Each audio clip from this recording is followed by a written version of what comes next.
தேனி மாவட்டத்துல செயல்படுத்த உள்ள நியூட்ரினோ திட்டத்தை கைவிடும் வரைக்கும் போராட்டம் தொடரும்னு சகாயம் ஆதரவு குழுவோடைய ஒருங்கிணைப்பாளர் முகிலன் தெரிவிச்சிருக்காரு. தமிழகத்துல நியூட்ரினோ ஆய்வுக்காக தேனி மாவட்டம் தேவாரம் பகுதியில உள்ள அம்பர் அப்பர் மலைய தேர்வு செஞ்சிருக்காங்க. மலைய குடைந்து நியூட்ரினோ அணு ஆய்வு மையம் அமைச்சா சுற்றுச்சூழல் பாதிக்கப்பட்டு நீர்வளம் இல்லாம போகும். அப்படிங்கறதால ஆய்வு மையம் அமைக்க பெரும் எதிர்ப்பு கிளம்பி இருக்கு. இந்த நிலையில தேனி மாவட்டம் போடியில அதிமுக சார்பா போட்டியிட்ட அமைச்சர் ஓ பன்னீர்செல்வம் நியூட்ரினோ திட்டத்திற்கு மறைமுகமா ஆதரவு அளிப்பதா குற்றம் சாட்டி தேர்தல்ல அவரை தோற்கடிக்கணும் அப்படின்னு சகாயம் ஆதரவு குழுவோடைய ஒருங்கிணைப்பாளர் முகிலன் பிரச்சாரத்துல ஈடுபட்டிருக்காரு. அந்த சம்பவம் பத்தி சகாயம் ஆய்வு குழுவோடைய ஒருங்கிணைப்பாளர் முகிலன் என்ன சொல்றாருன்னு நீங்களே கேளுங்க. கடந்த மாதம் 8ஆம் தேதி என்று போடி தொகுதியிலே 30க்கும் மேற்பட்டோர் பிரச்சாரத்தை மேற்கொண்டோம். அப்பொழுது அமைச்சர் ஓ பன்னீர்செல்வம் அவருடைய தூண்டுதலில் போடி காவல்துறை ஆய்வாளர் சேகர் அவர்களும் தலைமை காவலர் டி 1647 அவர்களும் போடி பேருந்து நிலையத்தில் வைத்து என்னை தாக்கினார்கள். எனவே அதை எதிர்த்து என்னை தாக்கியவர்கள் மீது நடவடிக்கை எடுக்க வேண்டும், அமைச்சர் ஓ பன்னீர்செல்வத்தை கைது செய்ய வேண்டும் என்ற கோரிக்கையோடு 9ஆம் தேதி காலையிலே தேனி மாவட்ட ஆட்சித்தலைவரை சந்தித்து மனு கொடுத்தும் அவர் எந்த விதமான நடவடிக்கையும் எடுக்காததால் ஆட்சியர் அலுவலகத்திற்கு உள்ளேயே அமர்ந்து போராட்டம் நடத்தினோம். 10ஆம் தேதி மதியம் நான் கைது செய்யப்பட்டு இங்கே மதுரை சிறைக்கு கொண்டு வரப்பட்டேன்.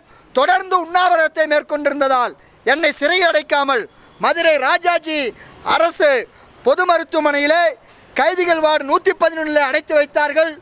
17ஆம் தேதி வரை தொடர்ந்து 9 நாட்கள் சாப்பிடாமல் அந்த உண்ணாவிரத போராட்டத்தை மேற்கொண்டேன். அதற்கு பின்பு 22ஆம் தேதி இந்த சிறையிலே கொண்டு வந்து அடைக்கப்பட்டேன். சிறையிலே 26ஆம் தேதி மேற்கண்ட கோரிக்கைகளை வலியுறுத்தி, அதாவது நியூட்ரினோ திட்டத்தை தடுக்க வேண்டும், அது மட்டுமல்ல இங்கே மதுரைக்கு மிகப்பெரிய அழிவை தரக்கூடியதாக வரக்கூடிய காமராஜர் பல்கலைக்கழகத்திற்கு எதிர்ப்புறமாக இருக்கக்கூடிய வடபழஞ்சியிலே அணுக்கழிவு ஆய்வு மையம் என்ற ஒரு திட்டத்தை கொண்டு வருவதற்கு மத்திய அரசு தயாராக இருக்கிறது. எனவே தமிழக அரசு எந்தவித தயவுதாட்சணையும் காட்டாமல் அந்த அணுக்கழிவு ஆய்வு மையத்திற்கு தடை விதிக்க வேண்டும். இங்கே வைகைக்கரை ஓரமாக பரவையில் இருக்கக்கூடிய பெப்சி நிறுவனத்திற்கு கொடுக்கப்பட்ட தண்ணீர் எடுப்பதற்கான அனுமதியை ரத்து செய்ய வேண்டும். நியூட்ரினோ, கூடங்குளம் அணு உலை, மீத்தேன், கெயில், ஆற்று மணல் கொள்ளை போன்ற திட்டங்களை எதிர்த்ததற்காக 1 லட்சம் மக்கள் மீது போடப்பட்டிருக்கின்ற பொய் வழக்கை தமிழக அரசு ரத்து செய்ய வேண்டும். 10 ஆண்டு சிறைவாசம் முடித்து இங்கே சிறையிலே 20 ஆண்டுகள் கழித்து கூட நூற்றுக்கணக்கான சிறைவாசிகள் இருக்கிறார்கள்.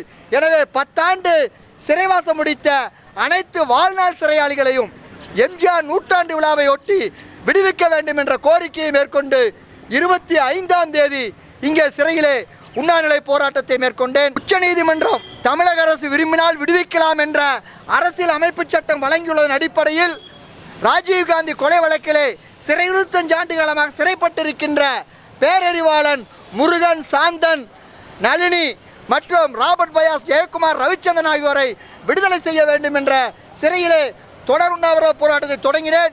தமிழகத்திலே இன்று ஆற்று மணல், தாது மணல், கிராவல் என்று அத்தனை கொள்ளைகளையும் நேரடியாக அமைச்சர்கள் பொறுப்பெடுத்துக் கொண்டு செய்கிறார்கள். அப்படிப்பட்டவர்கள் மீண்டும் வெற்றி பெற்று இன்று அந்த கொள்ளைகளை தொடர்ந்து கொண்டிருக்கிறார்கள். இதற்கெதிரான எங்களுடைய தொடர்ந்த போராட்டம் தொடர்ந்து நடைபெறும்.